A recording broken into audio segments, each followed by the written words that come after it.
বাংলাদেশের পাসপোর্ট থেকে ইসরায়েলের সাথে কূটনৈতিক সম্পর্ক নিষিদ্ধ, তার সাথে কোনো ভিসা বা যাওয়ার ব্যাপারে নিষিদ্ধ, সেটা থেকে উঠিয়ে দিয়েছিলেন। তাই এটা থেকে প্রমাণ করে এই দেশের বিভিন্ন বিষয়ে ভারত এবং ইসরায়েল যৌথভাবে বাংলাদেশের অভ্যন্তরে আওয়ামী লীগকে দিয়ে চেষ্টা করেছে অনেক কিছু করার।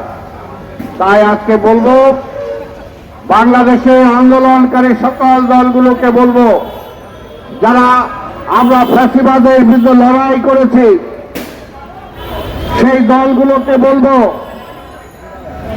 আমাদের ঐক্য যাতে নষ্ট না হয়, পাশাপাশি একটি নির্বাচিত সরকারের ব্যাপারে যাতে আমাদের দ্বিমত না আসে। তার নির্বাচন ছাড়া কোনো বিকল্প, ওই তারেক যে আইসা দেশ চালাবে এটার জন্য এখনো এই সরকার বা সরকারকে যারা নির্বাচন পিছাইতে বলে তারা বলে যে নির্বাচন দিলেই তো বিএনপি ক্ষমতায় চলে আসবে, এই জন্য দ্রুত নির্বাচন দেয়া যাবে না। আসলে তারা জনগণের উপরে তাদের কোনো আস্থা নাই, জনগণকে তারা বিশ্বাস করে না।